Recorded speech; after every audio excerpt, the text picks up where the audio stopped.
애플워치 심전도 업데이트, 그게 뭔데요?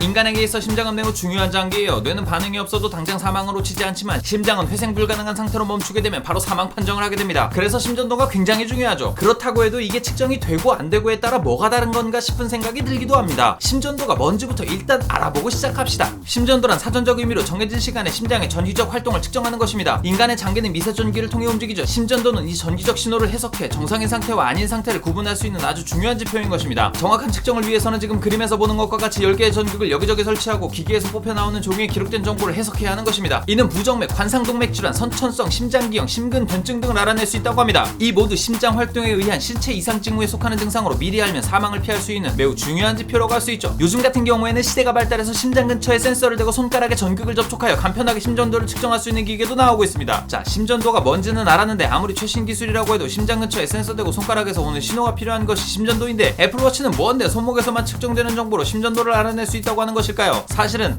아닙니다. 손목에서만 측정되는 정보로 심전도를 알아낼 수는 없어요. 심전도를 재고 싶다면 용두에 손가락 끝을 붙이고 있어야 하죠. 그렇게 알아낸 심전도를 기반으로 심장의 이상 증세를 알아낼 수 있다고 하는 것입니다. 따지고 보면 위에서 말한 기기와 비슷한 성능을 손목에서 구현해낼 수 있다는 것이죠. 이렇게 생각해보면 애플이 얼마나 미친 기능을 이 작은 애플워치에 탑재했는지 감탄이 나올 정도죠. 심지어 이걸 애플워치 4에서부터 탑재해놓고 이제서야 활성화시켰다는 거예요. 아니 그럼 지난 시간 동안 애플은 이 좋은 기능을 왜 활성화시키지 않은 걸까요? 해당 심전도 기능은 생명과 직결된 문제를 다루는 부분입니다. 혹시나 문제가 있어 잘못된 결과를 도출하면 안 되기 때문에 각국의 FDA, 즉 식약처의 승인을 받아야 했습니다. 때문에 미리 탑재도 해놓고 기능도 쓸 수 있었지만 승인을 기다리고 있었고 오랜 시간이 지난 이후에야 우리가 직접 사용해볼 수 있게 된 것입니다. 아무리 애플이 돈에 미쳐서 별짓 다 한다고 하지만 이런 세심한 부분에까지 신경을 쓰고 있다는 건 대단하다 아니할 수 없는 부분이군요. 아쉽게도 애플워치의 모든 기기에서 이 기능을 사용할 수 있으면 좋겠지만 그건 아니더라고요. 애플워치 3와 애플워치 SE에서는 제한적으로 이 기능을 사용할 수 있고 애플워치 4를 포함 이후 출시된 모든 애플워치에서 사용이 가능합니다. 심전도 측정이 가능하다고 하여 이 정보를 비전문가가 해석해서 조치를 취한다거나 전통적인 치료 수단을 대체할 만한 기기는 아니라는 것이죠. 또한 22세 이상의 사람들에게만 적합한 정보를 출력해줄 수 있다는 이야기도 있네요. 하지만 그럼에도 불구하고 이것이 의료적 측면에서 긍정적으로 볼 수 있는 것은 처방전 없이 살 수 있는 의료기기라는 점입니다. 이로써 우리는 최소 30만원어치에 달하는 심전도 기계를 시계, 알림 기능, 운동 기능과 함께 손목에 찰 수 있는 작은 기기에서 사용할 수 있게 되었다는 거예요. 결론입니다. 애플은 늘 혁신을 해온다 말만 했었지 표면적으로 보이는 혁신은 없어 보였습니다. 하지만 주먹만큼 큰 휴대용 기기를 이 작디 작은 손목시계의 일부 기능으로 탑재해놓고 준 의료기기로 승인을 받았다고 하는 건 애플의 기술력에 대한 혁신이 여전히 존재하고 있다고 말하기 충분하다고 생각합니다. 애플의 다음 행보가 궁금해집니다. 그러니까 두 번째 말하는 건데 그 기술력으로